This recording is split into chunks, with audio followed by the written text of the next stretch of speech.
Hello, everybody, and welcome to a really exciting night on cryptocurrency, which Bitcoin has had a bloodbath.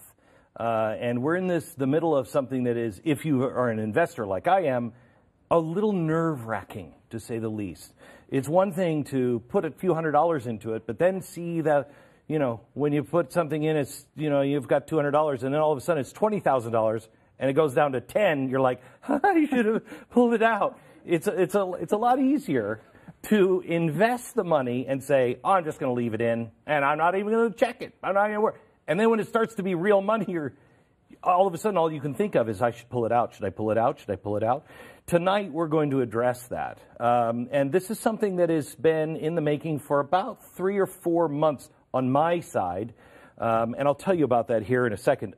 Full disclosure on me and my relationship here. The Palm Beach Letter and Palm Beach Confidential, with Fernando will explain that, is a little later on in the program. They are sponsors of my radio show, but I am also a user of the Palm Beach Letter and Confidential. I use these myself. I never, ever endorse anything that I don't really like or I don't use, and especially when it comes to money, I would never be sitting here if I didn't believe in the gentleman who's sitting here and the information that you're going to get tonight. I also want you to know that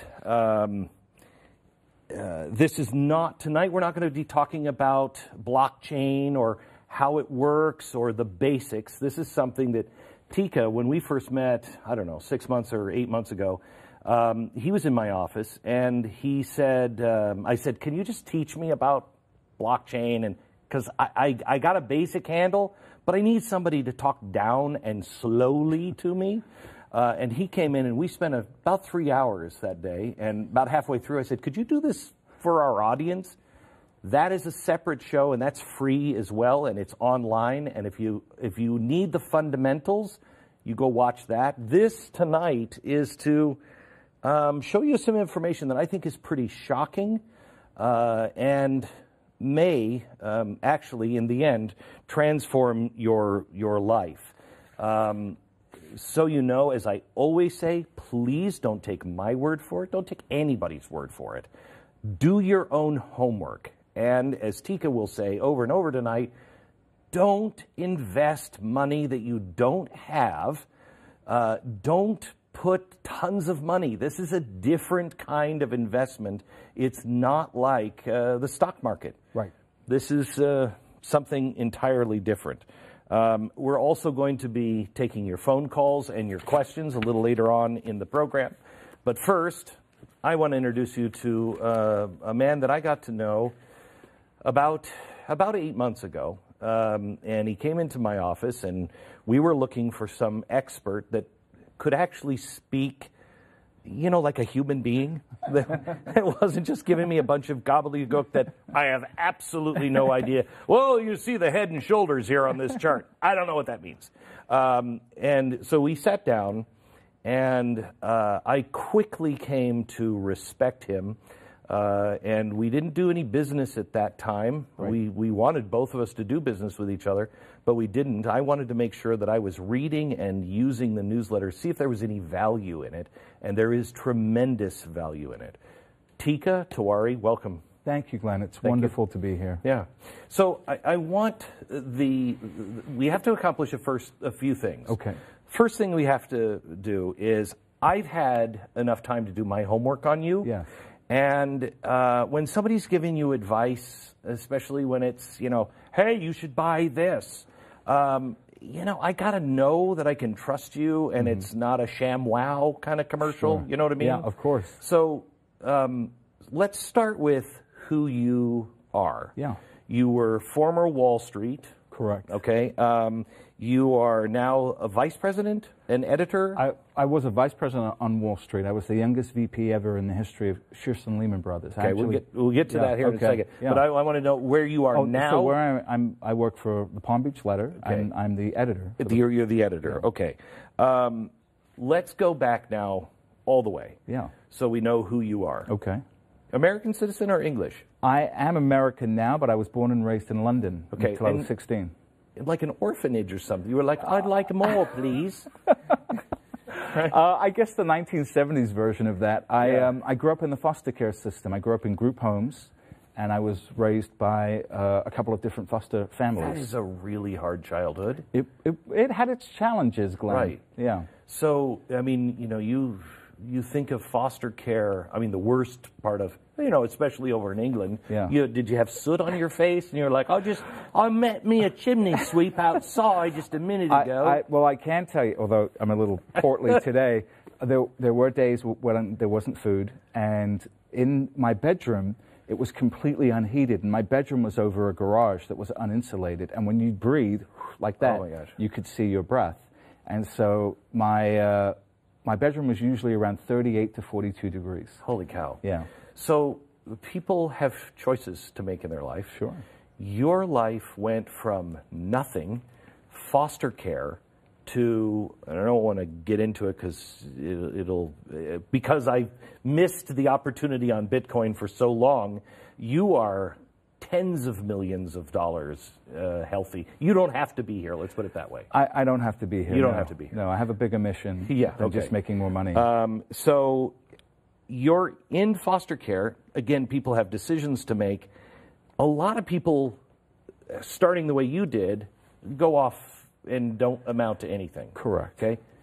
You, at what age, decide, I want to work in Wall Street in America?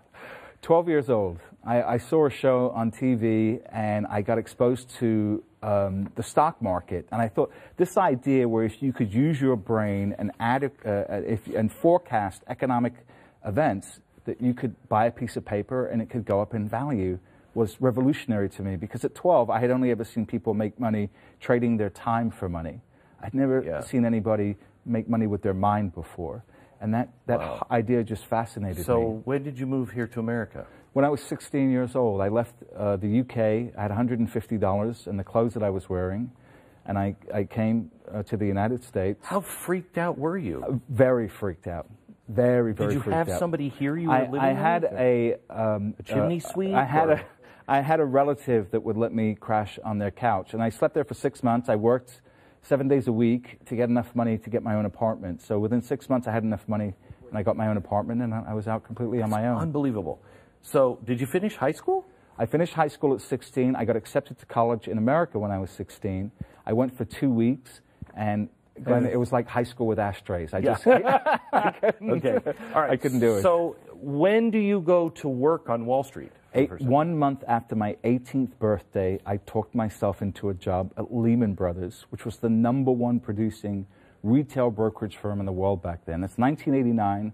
They were doing $150 million a year in revenue. So this retail. This is Gordon Gekko time. Yeah, this is like Wall Street with the Armani suits. Oh yeah, and the suspenders. Yeah. So you talk yourself in, and what position do you get? So they had me pretty much as a glorified gopher. So at Lehman Brothers, you'd work 60 hours a week. They pay you for 29 hours, so they wouldn't have to give you benefits. Oh. And my pay was amazing. I was getting paid $4 an hour. Wow. Right. Wow. Was that even? No, I couldn't live off that. No. But was that minimum wage back then? I think it was 25 cents over minimum wage. Minimum wage was $3.75. So generous. Yeah. Okay. Yeah.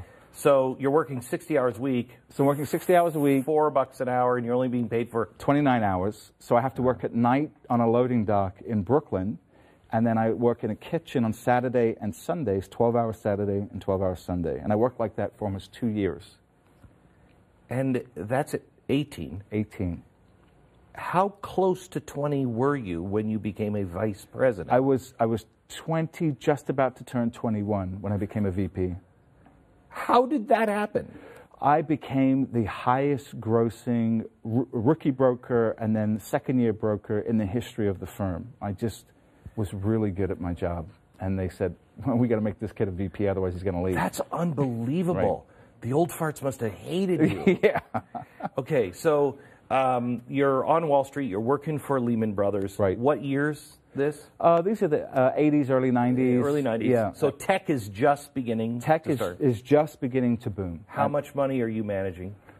Several $1 million, maybe about 10 million. Okay. You know, which for a kid at 20 years old was more than I had, and was a decent whack. Right. So, so you're looking at that, and at some point you decide, I want to go do this myself. Right. Well, that was much further along. I was around 2003 was when I actually started up my own hedge fund. Okay. Yeah. So that was, I had already been on Wall Street quite a few years. Okay. I want to, and I hate to do this to you, because I told you earlier today, and you're like, let me just say it this way. If you're a viewer of mine, you know that every time I'm on a show, they always say, and what was it you said about President Obama? And you're like, oh, dear God, it's been 10 years. And you can never let it go. But this is important because we're talking about your money. And when I first met with you, I had watched a bunch of your stuff, and I had listened to you, but I didn't really know anything about you. And God forbid you Google anybody, and it's like horrible. But I Googled you, and it said that you had lost your license on Wall Street. Correct. And I want you to tell just as much as you need to, basically what you said to me. I didn't say anything when you walked into the office. Right. I knew, my business partner and my producer knew, but we didn't say anything because we said beforehand, let's see how he handles this. If he doesn't bring it up, we'll bring it up, and let's just watch him. Didn't think you'd bring it up. First thing you said, hey, I just want you to know. What happened?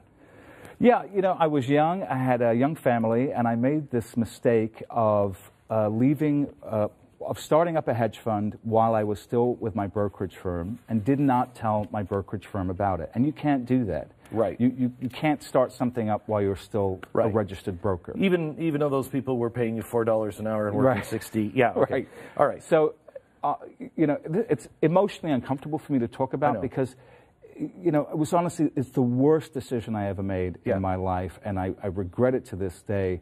I should have just resigned and then started up my fund. Everybody makes stupid mistakes in their life. And that was my stupid mistake. Yeah, and I wanted you to know, and I wanted you to hear it from me first on what he did when he came into my office. I immediately liked you. Yeah. Because you immediately came in and said, look, I just want to tell you about the biggest mistake I ever made. You know, you might find it, you might not, whatever. And I wanted you to know if we were going to work together, you had to know. And that's why I told you about it right off the bat. Okay. So we kind of know who you are, your background. Tell me your background with crypto, because doing my research on you, you've only really been doing crypto for about 3 years. Right. That's not a lot of time to have, as you will find out in a minute, the accomplishments that you have had on crypto. Yeah, I mean, crypto is very new, so 3 years in the crypto space is like 1970. It really is on Wall Street. Yeah. Yes. But what drew you to this? So what drew me originally, when I was first exposed to Bitcoin, I thought it was a fraud and a Ponzi scheme. I said, you know, this just doesn't make any sense. A bunch of guys that are mining this kind of magic internet money, and we're going to say now it has a value. It just seemed ridiculous to me. And then I saw Bitcoin crash, right? Bitcoin went from I saw it go from $7 to $1,200, and then crashed to 200. And I thought, okay, well, that's the end of Bitcoin then. And then something really interesting happened. You see, when something's fraudulent or it's a bubble, when it crashes, it goes to zero, right? Bernie Madoff went to zero. Bernie Madoff went to zero. Enron went to zero. It doesn't have any value. And then I looked at Bitcoin, and it was still worth about $3 billion. And I said, okay, I'm missing something here. So then I heard a speech given in January of 2016, and I finally understood the power of Bitcoin and the blockchain. I realized this was a way that people who didn't know each other, like each other, or trust each other could transact in a trustless way, and that we could own value that nobody else had any claim over, which is not the way the world works right now. It doesn't matter how wealthy you are, if you own real estate, stocks, bonds, or gold, if the government wants to take your money, there's really nothing you can do about it. The beauty about cryptocurrency is if you keep your private key, your password safe, and don't blab it to the world that what you own, no one can take that from you. Right. And that's never happened before. This is the thing that intrigued me. I'm a you know, I'm not exactly an optimist, and I see the way the world is going, and I see what's happening, especially in China, where it's becoming 1984 in China. Very much so. Have you seen their social scores? Oh yeah, how that works. Yeah, that's going to be a prison. Yeah. By 2022, that's a country on lockdown and a prison. And the rest of the whole world could go that way. Correct. It's changing. And, you know, I've done enough homework on revolutions and everything else, and I first came to cryptocurrency, my interest level, because, you know, I don't want to eat a bunch of diamonds and then go across a border and have to pick it through. You know, I just don't want to go down that road.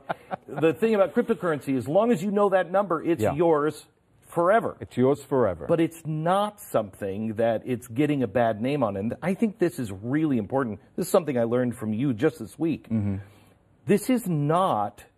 This is a device for really stupid drug dealers. Right. This is not something that it's being imaged as. Yeah. If you're a terrorist or a GRU agent or a drug dealer and you're using Bitcoin, you're dumb. You're dumb. You're dumb. That's how we caught the Russians. Yeah, that's exactly how we followed their them. Bitcoin. We followed their Bitcoin. Okay. Yes. So it's, again, and this is one of the things you're kind of going to get into with the conspiracy that is going on, if you can call it that. I call it that, Glenn. It is. What do you call it when people are deliberately pushing down the price of an asset publicly and then going out privately and buying it? Yeah. That's manipulation. Yes, it is. Okay, so that we're going to cover that tonight, but I want to stay here with that 3-year period. You're still using it as school time, if you will. You're meeting with the biggest of the big.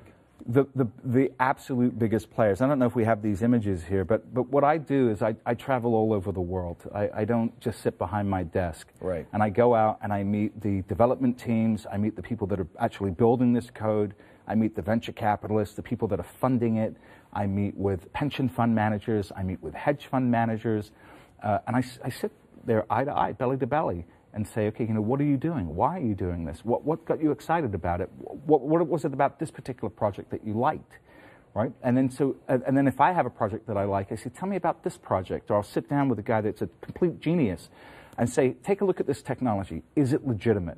Right? So I have that access. And when you have that access, it gives you an enormous edge in your ability to pick winners. And these guys who are in cryptocurrency, they're eager to teach. They want people to understand it. Yeah. You know, I sat with Marc Andreessen, biggest mistake of my life. You know, I talk about hanging your head in shame.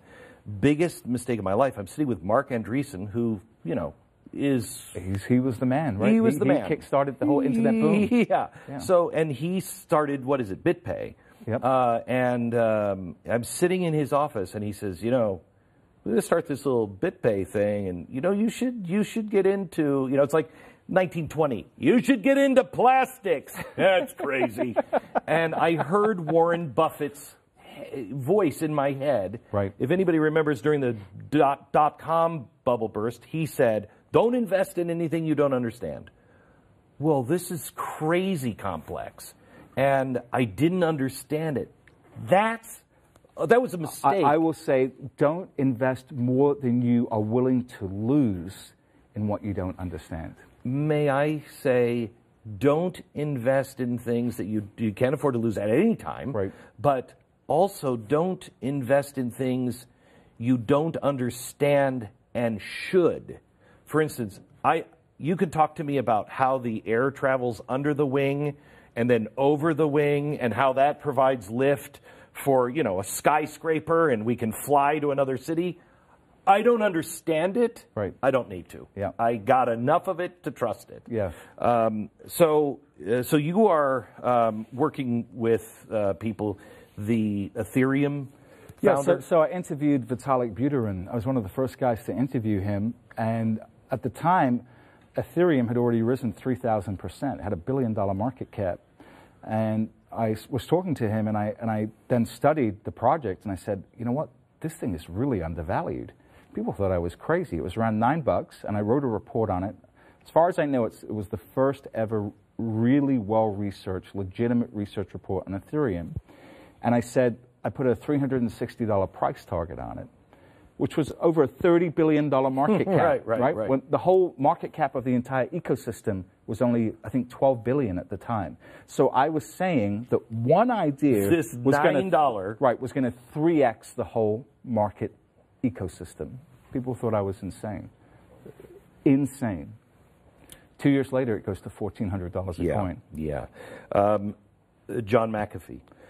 Yeah, so I've seen McAfee, and I've talked to McAfee a lot, but I would say the guy that's really given me some great ideas is a guy called Roger Ver. That's a Bitcoin.com founder. Right? He's the founder of Bitcoin.com. He's one of the earliest investors in Bitcoin, and he has turned me on to just some fantastic opportunities. Okay, before we go into, because you have some pretty amazing things to talk about tonight, I want to cover one more thing. This is not like stock, right? And this is not a mature market. This is, we're at horse and buggy, and Henry Ford is saying, I have an idea of an assembly line and a car. Nobody really is even thinking about this. Correct. And only the rich were going to be able to buy a car. Yes. Right? Yes. And so if you would, it's AT&T in 1920. Yeah. Right? Yeah, you're looking at, nobody else has a phone, so how can this have any value?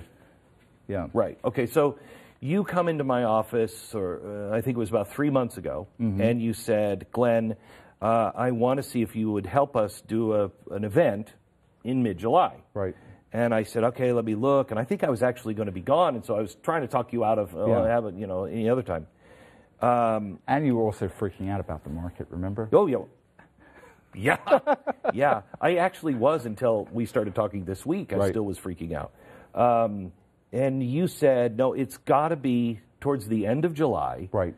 Because, and you showed me some chart at the time. Yes. And you said, this is going to be the bottom and the turn of the market. Correct. Tell me about that.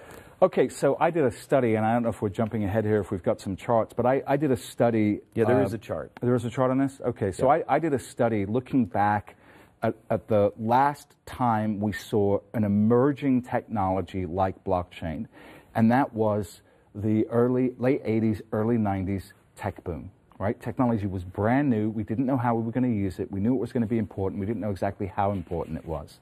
So I looked at the NASDAQ, and I looked at how the NASDAQ moved. And so I compared it with the modern-day crypto market. And what I found was there were times where the modern-day crypto market was moving in lockstep with this market from the 90s, right? An 87% correlation to the 1990 tech market. And so as I studied the 1990s tech market, it suggested, it saw this pullback, and it suggested that by July, the bottom would be in Bitcoin, and that we would start moving higher. And that's why I timed this event now. So actually, I think this is on this chart here, right here.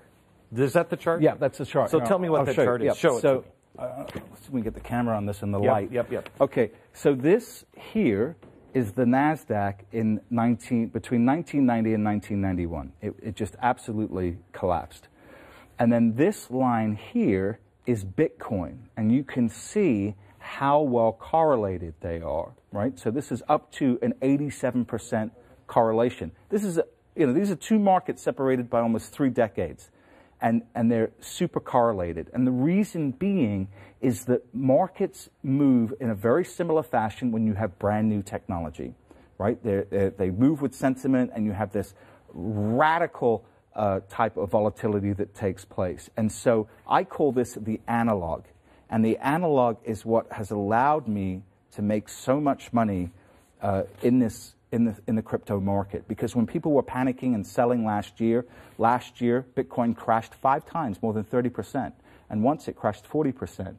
So while people were selling, we were buying. I was telling my members to stay in play. That hey, this is normal. I've seen this, and you've just got to hold on. And then we were absolutely vindicated. So we're here someplace now. Yes, correct. Okay. Yes. So, and you figured out that it was going to be in July. In July. Yes. And to show how accurate you are, the day before you arrived this week, You had come in where, from London? I had come in from Vancouver. Vancouver. And because you're meeting with all these people, and you come in and you just have a big grin on your face. I don't know what you're even grinning about, because I stopped looking at the bloodbath that was Bitcoin, and you said, hey, have you seen it? And it is already just this week gone up, what, 15%? 15%. 15%. 15%, exactly as I said it would. Crazy. Right. Remember, there were two things that I said that were going to take the market higher. One was the technical action, and the second was there are a couple of things happening in Bitcoin that people are not familiar about. And we have to get to that. Okay. Let's show a couple of things here. April or May of 2016, you're one of the first investment research publishers to recommend Bitcoin. Right. And that is, you recommend it's $428. $428. One of the first guys. And you know what? I got hundreds of emails saying it was too late. Why didn't you tell us to buy it when it was 200? Why didn't you tell us to buy it when it was 20 bucks? How much more potential upside could there be in Bitcoin? This is really important to understand. I'd like to see if you had charts some point of things like the telephone, AT&T, right. things really early, because people have to understand. For instance, people thought when pets.com went down, remember that? Yeah. They thought that's the end of that. That's the end of the internet. Right. It's not. Yeah. Because that product is not the internet. Right. Correct. And it's the same with cryptocurrency, and you believe, and I believe, Bitcoin. Yes. Right? That's the invention. Yes. It's not the pets.com. I absolutely agree. I would compare it with an Amazon, or I would compare it with a Microsoft. Both of those companies got absolutely demolished during periods of their early days. Okay. Ethereum. Mm-hmm. You're the first person to seriously, you were just talking about right, that. To actually write a proper, well-researched report on it, correct. If you would have put $500 in, yes, this is an amazing stat. If you would have put $500 in when you recommended, you would now have 78,000. That is correct. And that is at the heart of this opportunity, Glenn. And that, look, the people watching tonight, if you get nothing from this, please understand this, that this is a life-changing opportunity that you have in crypto. And what is special about it is you don't have to take life-changing risk. Right. You can take a small amount of money across a group of well-chosen ideas, and you can literally transform your life. This is one, you said something to me earlier today that I thought was remarkable. You said you can't, with a small amount of money in America anymore, become wealthy. You can't. Right. There's no asset class that you can do that with. It's because things are established. AT&T is there. Disney is there. All these things already there. They're already established. Right. This is a different approach. Let me take you to this chart here. I see, you don't know how long I've waited to see, George Soros' head on a stick, but tell me who these people are. Okay, so this is Carl Icahn. Yep. George Soros. Yep. Warren Buffett. Yep. Wall Street. Mm-hmm. And Ray Dalio, who runs the largest hedge fund in the world, and that's yours truly. What does that mean? This is the gains between March 2016 and July 2018. These are the gains that these luminaries have put up. So 15%, 21%. So if I would have followed George Soros and did exactly what he said to do, 21.7%. 21%. Yes. Warren Buffett, who's the genius. He is a genius. Who kept me out of this when it was $30. Yes. 28%. Right.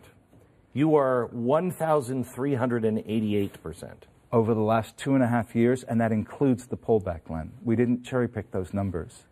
Okay, and the gains here, tell me about this. These are some of the closed gains that my readers have already achieved. 11,318%, 710%, 1,600%, 643%. These are life-changing gains. You don't need to put much money in order to And these are the things that you recommended? Yes. Okay. These are ideas that I recommended. And I want to just make this clear. You're not making money on Bitcoin, or, I mean, you're making money like I'm making money. I mean, it's not... We sell subscriptions. Right? But I mean on the products that you're recommending, you don't get money on. No, absolutely okay. not. No. So you're beating Warren Buffett 40-1. Yeah.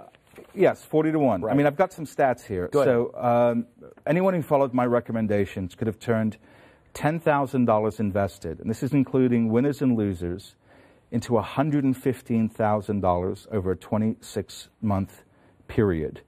So since March of 2016, I've recommended 45 cryptocurrency plays. Now, the average winning position that's still open, that's not closed, that's my closed number, 1,388%.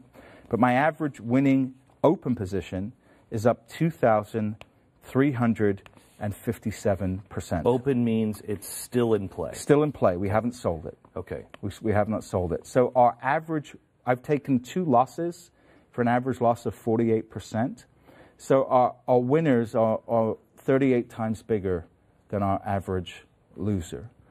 What makes this, why are you different? I do the work. I mean, my wife is a very, very patient woman. I mean, I'm not home. I live on airplanes. She actually thought you were cheating on her. She did. Yeah, she did. It took a long conversation to assure You're like, honey, no, yeah, I'm with geeks. Yeah, exactly. Talking about blockchain. Talking about blockchain. Yeah. I actually took her on a special trip just so she could see what I actually do. There's actually just 2 more stats here I want to cover. If you had invested $200 in every recommended position that I've done, you could have made over $89,000. That's on a $200 investment. If you had put $1,000 into each of my recommendations, you would have made $445,000. This is really important, and I think it's what I liked about you, because you're not talking about big money. But if you want these kinds of results, or at least have a shot at these kind of results, assuming, past is never, future. Right, exactly. But assuming that this trend continues like this, you have to follow your instructions. Right. It's not just, hey, this is a good coin, go buy it. I mean, we have a whole methodology of how to buy, what to buy, a position sizing approach. Right, because there have been some people that have taken, and they'll look at everything. Yeah, and they'll say, I like this one, I don't like that one. Right, and they'll dump 30 grand into one. Idea, yeah, and I know. I mean, that's why you've lost your hair. You're pulling it out from people, and you're like, no, don't put that kind of money into one thing like this. You don't need to. So what I say, Glenn, is that there are absolutely going to be ideas that I recommend that go to zero, unequivocally. There will be some ideas that go to zero.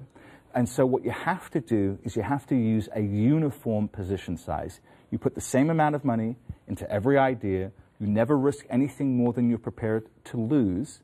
And that way, you're going to under-own a loser, right? And you won't over-own a loser, and you won't under-own a winner. Right. Because the gains are so spectacular at this level. It doesn't matter if a couple go to zero. Right. Because the gains are so huge. Right. You lose $200. Right. And you make $40,000 on something else. Correct. So that is, I think, really critical. Okay. We have a studio audience here. These are people who follow you, who read your newsletter, who have made, I mean, you could have paid for your own flight, quite honestly, if you listen to this guy. But they have questions. I know the audience has questions, sure. And you have a few things to lay out. You have 3 cryptos that you're going to say today you should invest in. Yes.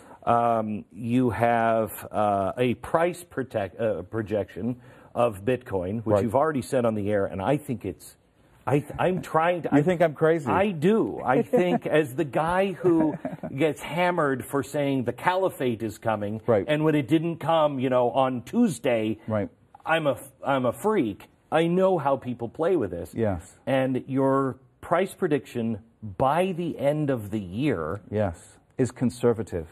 That's crazy. It's conservative. You want to make that? I'll have you explain it in a second. Well, we'll get think to that about in a minute. Think about it. Yeah. I'm telling you, don't do it.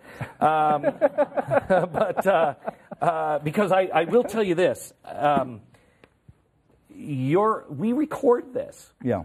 So you're saying it's going to be that by January. I'll share a quick story with you. Last year, July 12th, I'm in London attending Blockchain Week, and the entire cryptocurrency market is melting down like 37 to 42%, something like that. Bitcoin's down 40%. People are freaking out. Yeah, I was there. Yeah. Okay. Yeah. So I'm getting emails. Tika, why didn't we sell? Why didn't we sell? The whole market's down. We should have taken profits. I mean, I'm just getting inundated with mail. And so I'm in London. Bitcoin's down 40%. It's at $1,850 a Bitcoin. And people are losing their minds. So I just got a tip-off that there was going to be an announcement later that year that I knew was going to radically transform Bitcoin and radically transform the price of Bitcoin. So I get in front of a camera, and the market's falling apart, and I say, yes, Bitcoin's at $1,850 right now. Yes, Bitcoin is down about 40%. Bitcoin is going to go to at least 10K this year, and the entire market is going to 4X from this level.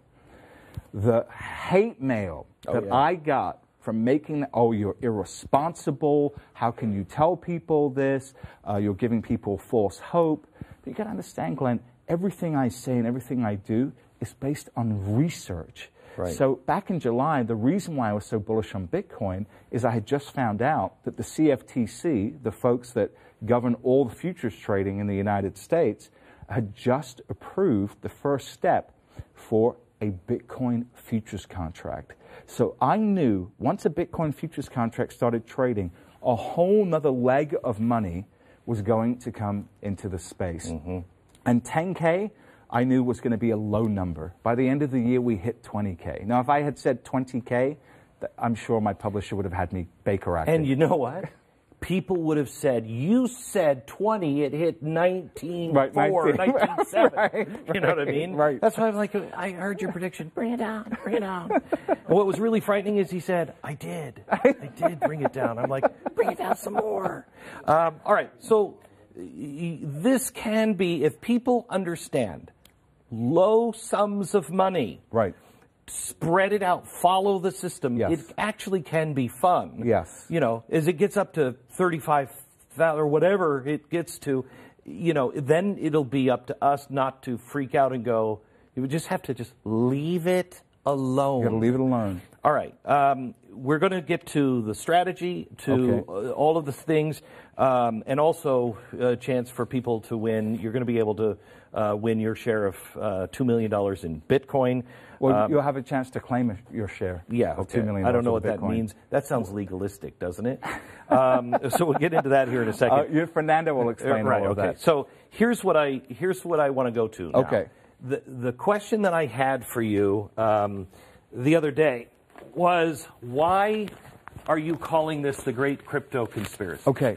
And when you explained it to me, it's really, people should go to jail, but it's not illegal. No. And this is really horrible. And it's why we all feel so freaked out. But they are feasting on our savings. And it's an enormous robbery, quite honestly, I think. It's a huge transfer of wealth that's happening right now. The last time I saw something like this was back during 1994 to 1995.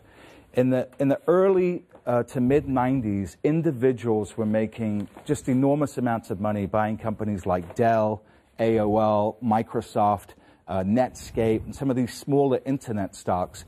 And the institutions had completely missed that bull market. And so they were scoffing at these so-called lemmings. And so during 1994 to 1995, we had a bit of a bear market. And so, again, institutions were out saying that, anybody buying internet stocks, you're idiotic. And so you had a lot of people selling their AOL, selling their Microsoft, selling their Dell shares. Guess who was buying? It was the institutions. If you look at a chart of institutional allocation to venture capital internet deals, it doubled between 1994 to 1995, which was exactly when institutions were saying, this is just a market for idiots. Nobody should be buying this stuff. So they literally stole all this wealth that should have been in the hands of individuals that owned Dell, Microsoft, and AOL. And then from 1995 to 2000, of course, we saw $5 trillion come into the market, and the biggest bull market we've ever seen. So this blueprint of creating fear in order to get cheap prices is nothing new. So hang on just a second before you go on. Yeah. This one is really important to me because the housing crisis, those banks, they bought up all of those houses. They were the ones who caused the problem. Right. Then they were talking everything down and saying, "I'm just taking the junk off the table." Yeah. That's not junk now. It's not junk. When it's dropped 40 to 60%, it's not junk. So this happened between 2011, 2012. Blackstone Group buys 50,000 homes.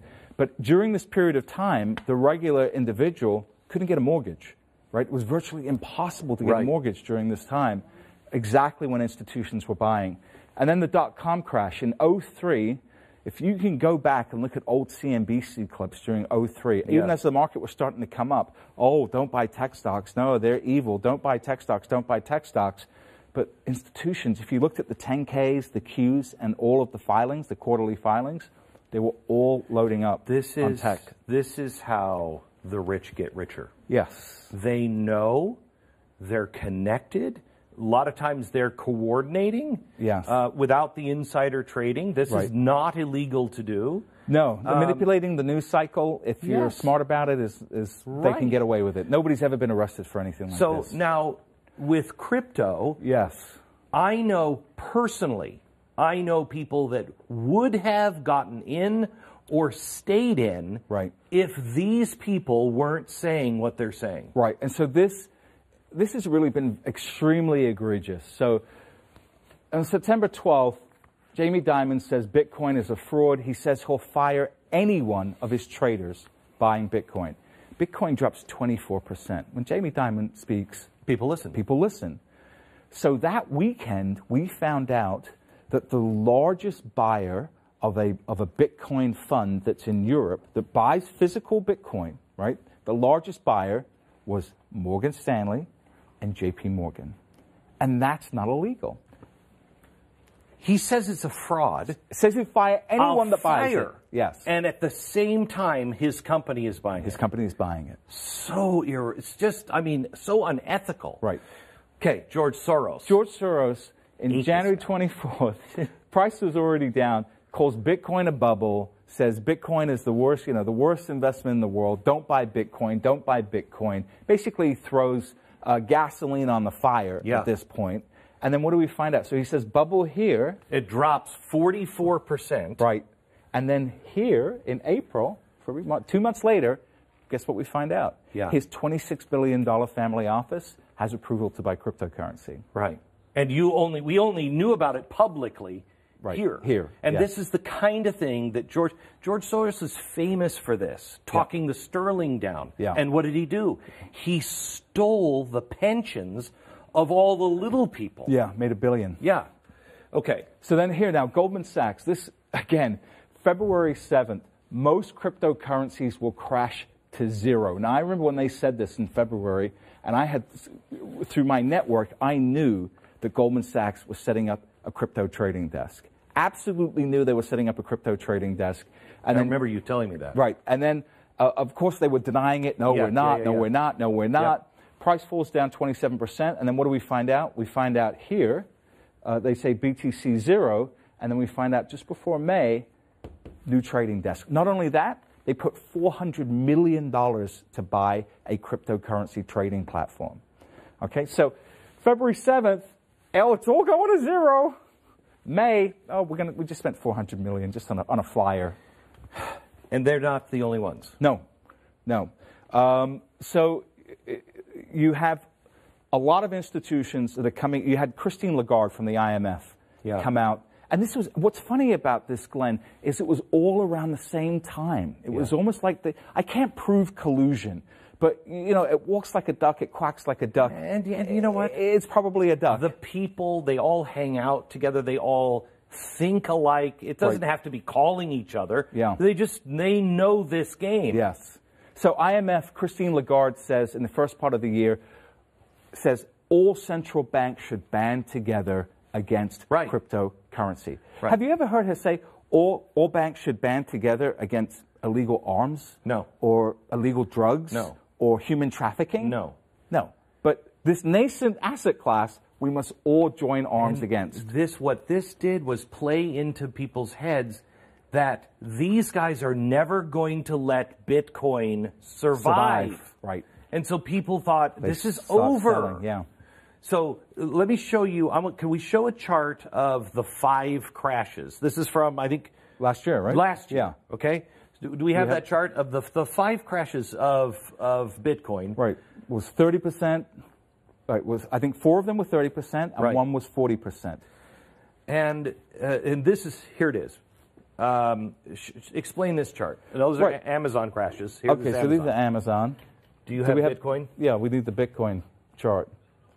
We are. All right, they'll come up later. Okay. Yeah.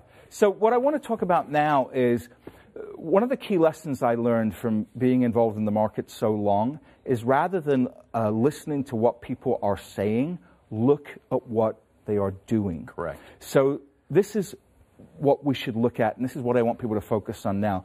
Billionaire hedge fund manager Stephen Cohen, who's worth between $12 to $14 billion, by far the smartest hedge fund manager in the world, I would say of the last century, is buying Bitcoin.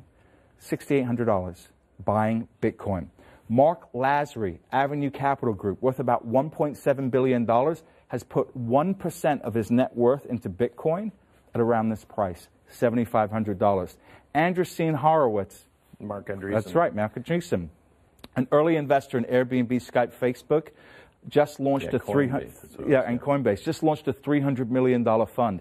Wellington Capital, they have $1 trillion in assets, are starting to get involved in Bitcoin futures. Susquehanna, the 12th largest trading firm by volume, they now have their own Bitcoin custody department, their own trading department, and they're trading Bitcoin and Ethereum.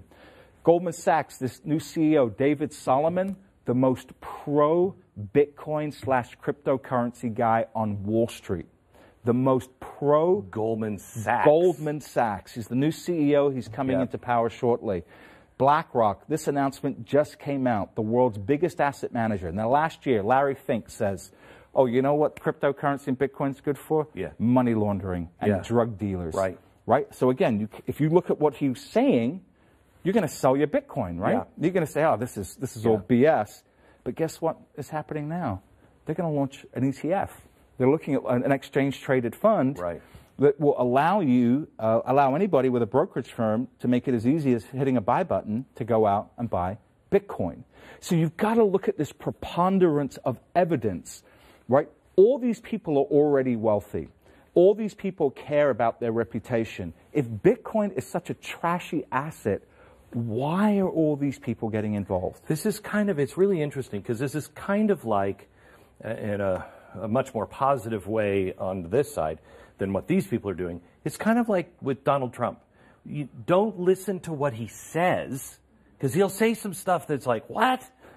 Watch what he does. Right. Because what he's doing is making sense. If you're a conservative, it's making sense. Right. And it's moving orderly. But what he says sometimes is almost misdirection. Yes. That's what they're doing. Misdirection. Okay.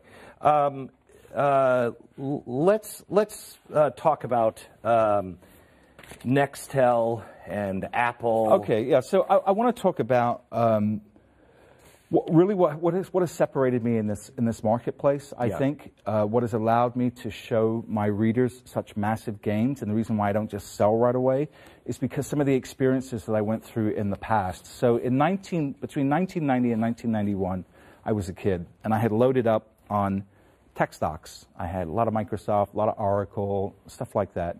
And I had a bunch of it personally. And then the whole market crashed. And my Oracle went down 85%, right? On a split adjusted basis, it went down to 12.5 cents a share. And I got scared out of a lot of it. And I sold a bunch of my Oracle and I sold a bunch of my Microsoft. And because it was a crash, just like we're in right now. Right. I went back and I looked at the math, and by the end of the decade, don't do that. if I had held those positions, I would have been $20 million richer just on 2 stocks. On 2 stocks, right? That was the magnitude of that move. And you would think I would have learned my lesson. In 2003, we had another crash. I sold my Nextel, which was a great company. Yeah. Sold it at $2. Less than a year later, it gets bought out at 14. 2003, I'm super early on Apple Computer. I'm in at like a split adjusted basis of around $1. Oh my God. And owned it for a couple of years. I thought I was making a killing on this idea, sell it. And if I had held on to it, my clients, because of the amount that we owned, collectively, my clients would have made $49 million. Oh my gosh. Right. So these lessons are very real, Glenn. Right. And so I have been through this cycle over 3 separate decades, and I've got a do-over now, right? 23 years later from 1990, I've got a do-over. And so my mission here is it's not only just to grow my wealth, but to help America grow their wealth too. I mean, America has, the average American investor got blown up in 03, got blown up in 08, and their savings have just been absolutely demolished. This is a chance for people to rebuild. To rebuild and rebuild in a dramatic, possibly generational sort of way. Without risking a lot of money. A lot of money. Okay, so I'll just encapsulate this. What you're saying is they've played their card. Right. They've driven the market down. Yes. These kinds of early techs, we'll show you here in a minute, it's very volatile. But then at the bottom, they say, don't go in, it's going to crash, it's going to be worse. They all start buying. Yeah. You're saying now is the time to get in. Now is the time to buy. Because they're coming. Yes. And once they come, you will see this market absolutely explode to the upside. So now let's go back to the 5 corrections. This is 1 year. That's just last year. Yes. That's Explain this. So I had recommended Bitcoin back here, and in 2017 we just saw this massive volatility. And you got to remember, if you don't see that, you see this big move down, and you're freaking out. So every time this happens, most people. I mean, a 40% crash is scary. That's what happened in July. Right. But I would say what separates me is that when we see these big these moves down, I get in front of a camera and I shoot a video, and I explain to my readers. You don't hide. What's going on. I don't hide under the counter, right? I let people know what's going on. And here's the really important part here. If you buy at the low, right, at the next crash, you're still higher. Yes. If you buy here at the low, the next crash is here. Yes. You buy here. So if you're buying at the crash, right, even if you buy at the high, you're still higher than the last crash. Right. So this is one of the reasons why I say that Bitcoin is not a bubble, because if you look since 2011, we've had 4 major moves from lows to high, from lows to high.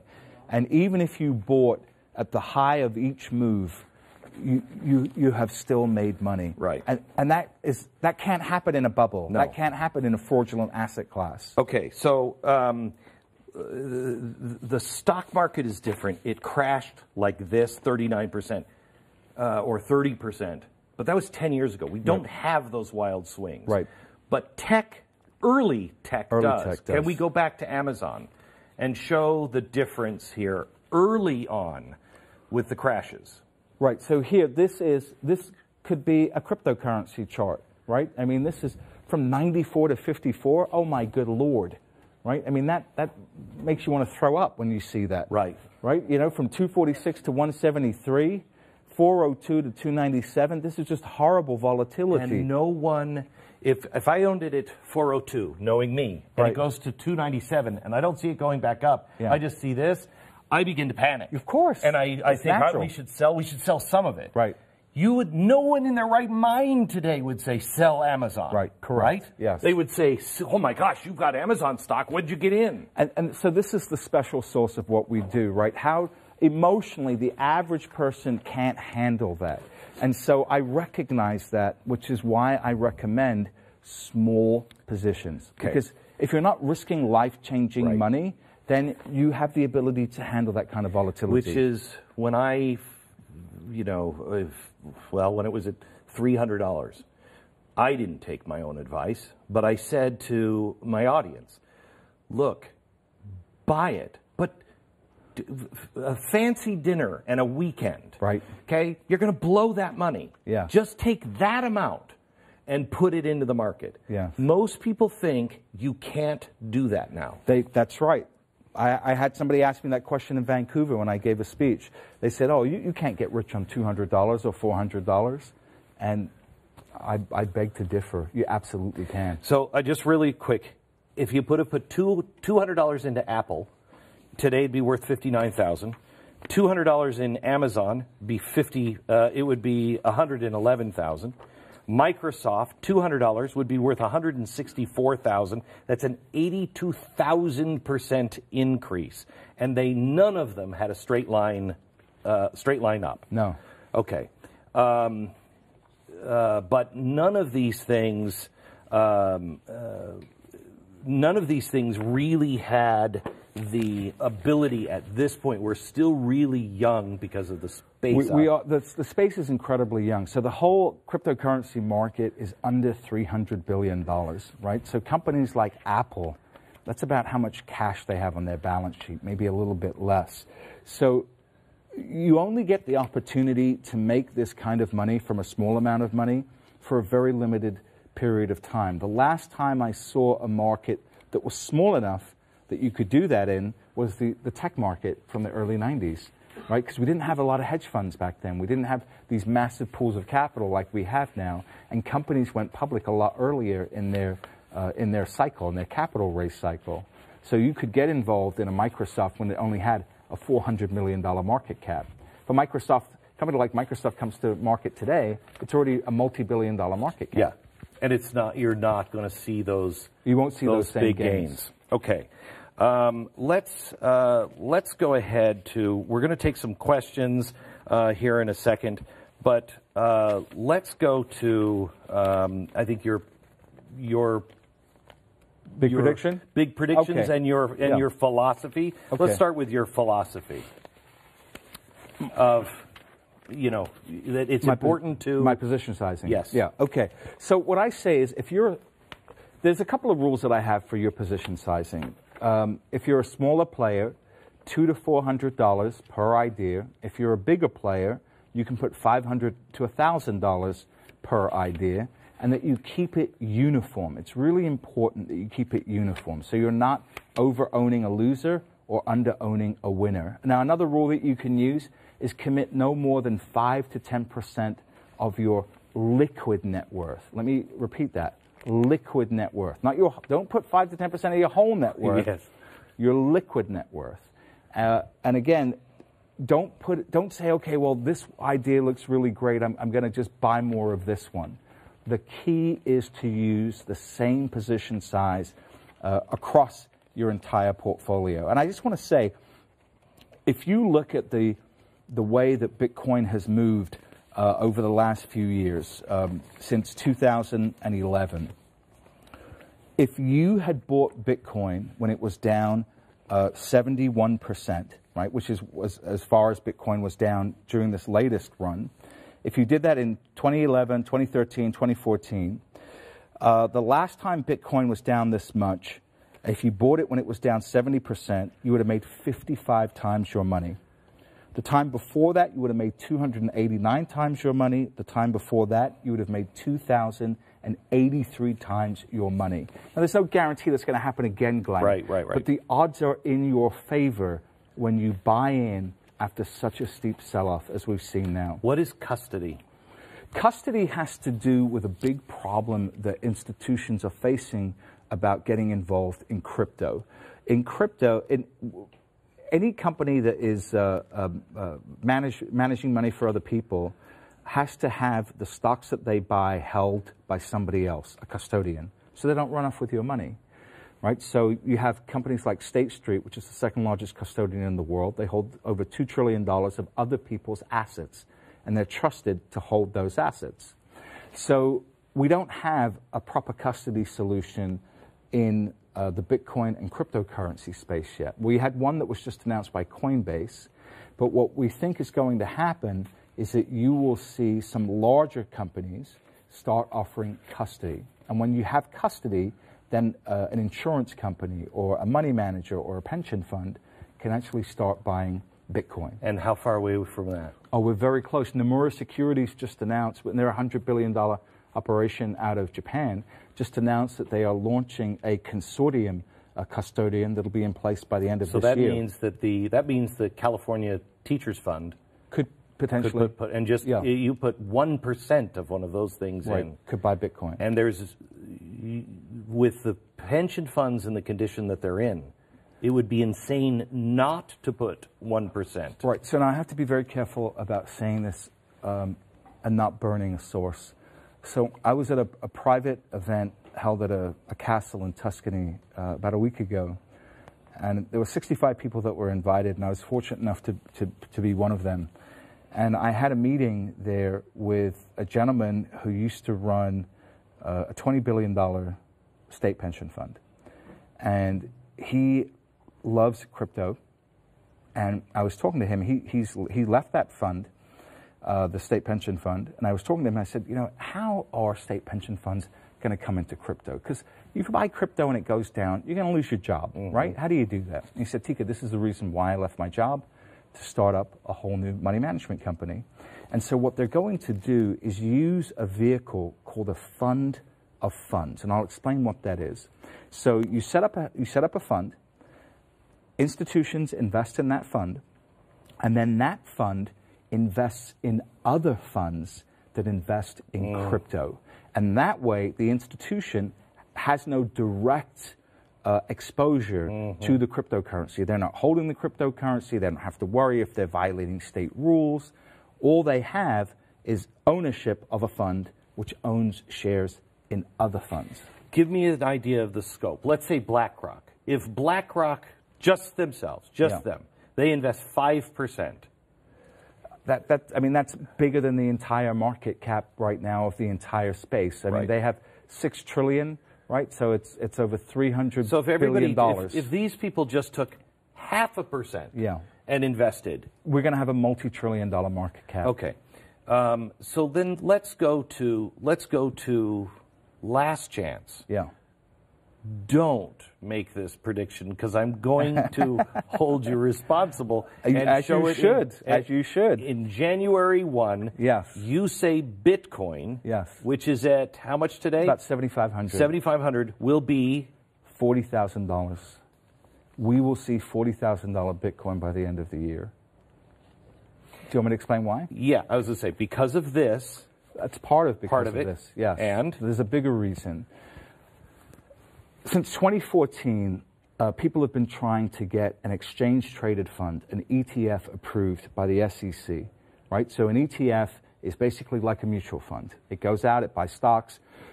It's a way to own a basket of stocks just with one stock.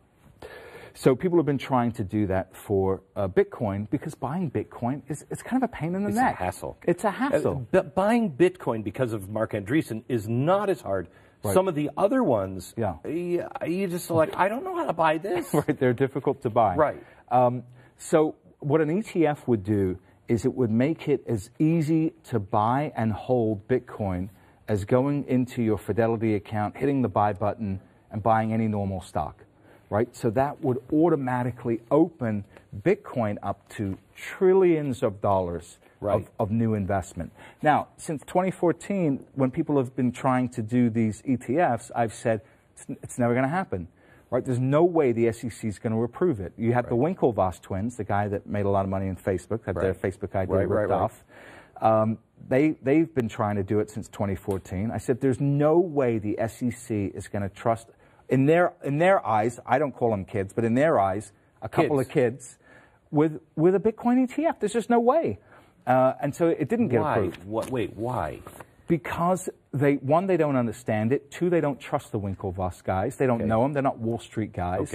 And they don't think that they have the ability to protect the assets and protect the end users. Right. So they want to make sure that this doesn't become a giant disaster. Because they lose their jobs. Right. Everybody at the SEC will lose their job. Yeah, well, that's not the point. Right. Everybody in the country would lose their money. I wish they would. Yeah. But they're not thinking that way. They're not thinking that way. They're thinking about their jobs. Okay. So then you had two more established players, VanEck and SolidX, come and try and do an ETF. And I said, okay, this is more interesting. Maybe they have a shot. And then just recently, and this is why it's got me so excited about Bitcoin, and why I have no problem with this $40,000 price target, is that the CBOE, the Chicago Board of Options Exchange, one of the most trusted, most important financial institutions in the United States. It's up there with SWIFT, it's up there with the NYSE, it's up there with the NASDAQ. Right? They do more derivatives trading there than anywhere else. They're the largest options trading clearinghouse in the world. They came in and they said, we will provide insurance for this ETF. And that is huge. So if it gets hacked, if there's fraud, if somebody loses the key, anything happens that could potentially impact the value of the cryptocurrency held, or the security of the cryptocurrency held there, they have insurance to cover it. So now it's the big boys at the table. It's the adults. It's the adults. They're not going to let the kids. Yeah, I don't mean it that way. Yeah, but this is the way they view it. That's the way they're thinking. Listen, I have the highest respect for the Winklevoss twins. But this is the way that they view it. The CBOE and the SEC, they speak the same language. Yes. They're all the same people, right? They all know each other. They all go to the same places. Right. So the fact now that the CBOE has put their stamp of approval on this, and I've never said this, unequivocally means that this ETF is going to get approved.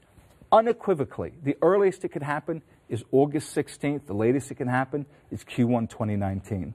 Okay, so within this time frame, and I think we're going to get closer. I don't think it's going to happen August 16th. I think it'll happen closer to the end of this year. But I think as people start realizing that this is actually going to happen, they're going to reprice Bitcoin. Will that change the stability of it, or will it still be very volatile? Bitcoin will still be wildly volatile. Okay, all right. It's going to continue to be volatile until it's a multi-trillion-dollar asset. Okay. Give everybody something for free here. 3 predictions, or 3, I hate to use predictions, 3 things that you have analyzed that you say, these 3 cryptocurrencies you should invest in. Okay. All right. Well, I can't give personalized investment advice. What I can do is tell you 3 ideas that I absolutely love. I can tell you a little bit about them, and I can tell you what I believe they will do in price. How about that? Yeah. That sound good? Good enough. Okay. All right. Well, the first is no surprise, is Bitcoin. I think Bitcoin will 5x from here. I think it'll go to at least $40,000, potentially $65,000 once we actually get the ETF launched. But there's more going on with Bitcoin than the ETF that I haven't told you about that I want to get into right now very quickly. Sure. So the narrative behind Bitcoin is what? It's slow. Yep. And it's expensive. Yes. Right? It's like the Stone Age of blockchain. Yes. So there are 2 things happening that are going to change that. One is called the Lightning Network, which is a protocol that will allow thousands of transactions per second to take place. So if I go to a store, I go someplace, I now have to wait 10 minutes. 10 minutes, right. But I won't have to wait the 10 minutes? Not with the Lightning Network, no. And more importantly, it's taken the cost down to do a transaction from several dollars to a millionth of a penny. So free, essentially free. It's essentially free. Now, what happens is, and I saw this in the 90s, is that people look at a technology and they say, like the internet, and they say, well, you can't even download a picture. It takes 10 minutes to download a picture. How are you going to stream movies on that? You guys are crazy. You've got your head in the clouds. And technology is an iterative process. It continues to improve. And so what's happened with Bitcoin is that people have this old view of what it was rather than focusing on what it's going to be. Can I give an example of this? Yes. When I left Fox, they laughed at me. They said, come on, you're not doing that internet thing. And I said, yeah, I am. They're like, that's crazy. Nobody watches TV on the internet. This is before, I mean, Netflix and HBO and me. We were the only ones that were doing this. And it was crazy. And when we first started talking to people, we said, I know there's a problem with buffering, etc. But soon, everybody's going to be watching TV on that. Right. When's the last time you watched, NBC, Broadcast CBS? TV? Nobody watches it anymore. Yeah. It's over. Okay, yeah. It's still out there, yeah. but it's now over. That's been 8 years. This right now is the same thing. People don't see over the horizon because we're so used. It's so big. Who's going to destroy the networks? Right. Well, the internet. Right. It happened. So it's the same kind of thing. It is the same kind of thing. It's difficult for people to visualize a world different from the one that they are currently in. It's the same thing with smartphones. People couldn't understand how smartphones could be as transformative as they were. So the last piece on Bitcoin I want to talk about is something called RSK. And this is really important that no one is talking about. And this is kind of like the inside scoop here.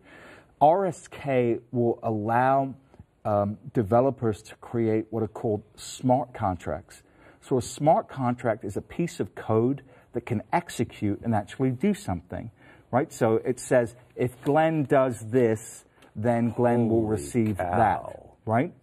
So it's an actual programming language that you can use and build real applications on. When you match that with the Lightning Network, so your transactions are virtually free and they're incredibly fast, what do you have? You have a whole new internet that you can build on, right? You have a whole new development platform that you can build on and have the entire security of the Bitcoin blockchain behind you. So that's coming from Bitcoin. This is coming from RSK, which is a development team called Rootstock. So that they're developing that now, and by the end of this year, RSK and Lightning Network are going to start to propagate across the network. Yeah, so here's to think about it. It's the functional equivalent of going from a dial-up modem to broadband in a year. Wow. Right? Think about what that did to the internet, how it completely changed the internet, how much value was created when you were able to do that. And so that's what's happening with the Bitcoin network. Okay, so that's number one. Number one. Number two. Okay, so number two, a lot of people are going to wonder why I'm recommending number two. And number two, the reason why I'm recommending number two is because once the first ETF launches, after that you are going to see index ETFs. So like, the S&P 500 is an index ETF. So what I think will happen is you will see ETFs launch that will give you a basket of coins. Right, okay. Right? So that's going to be another huge, you talked about how much of a pain in the neck it is to buy other coins. Yeah. It's a nightmare. Yeah, it is. Right? So, I mean, we walk you through it. We have videos how to do it, but it's difficult. And they're all different, and it's crazy. So what I think you're going to see is crypto index ETFs. Now, Bloomberg, with Mike Novogratz, who's this billionaire investor, has already launched their own crypto index. And so what I think you'll see is an ETF that will mimic that index. And so one of the coins there that I like a lot that's very cheap, that I think will 4x from here, and that's just returning back to the old high, is a coin called Litecoin, Litecoin. So Litecoin's trading around 87, and I think it's going to easily go back to its old highs, which is 320, which is 4x from here. And generally, it's kind of like an old technical analysis rule. If something can break out its old high, it'll usually double again from there. But I'll be conservative and say a 4x from this level. So Litecoin is a coin that I think will get picked up by numerous crypto index funds, and I like it a lot. I'm in love with that because I already have some. Okay, terrific. And I've been looking at it going, what have I done? So my third idea, I think, is going, in my opinion, I believe it will 10x from here. I think over the next year and change, it'll 10x. Right now it's trading at 260, so I think it's going to about $2,600. And the name of the coin is Dash, right? So D-A-S-H. I love Dash. So Dash is intended to work like physical cash, and Dash has fixed a lot of problems that have plagued other networks. So, for instance, if you talked about this, if you go into a store and try to use your Bitcoin to buy something, you got to wait 10 minutes. With Dash, they have something called Instant Send. So you can immediately buy something, and it gets approved by the network right away. And nobody else has that. So having that instantaneous ability to buy something makes Dash incredibly useful. And also, Dash has something very important for some people, and it has privacy built in. So if you want your purchase to be private, you can use something called Private Send. You pay like 15 cents to use it. And if you use Private Send, then it's hidden on the blockchain. So that's what the Russians should have used. They probably should have used the private version. Yeah. I mean, okay. They're costs you 15 cents. Yeah, 15 Russia. cents. Yeah. Another thing that I like about Dash is that there's a huge problem in the United States with unbanked legal marijuana growers.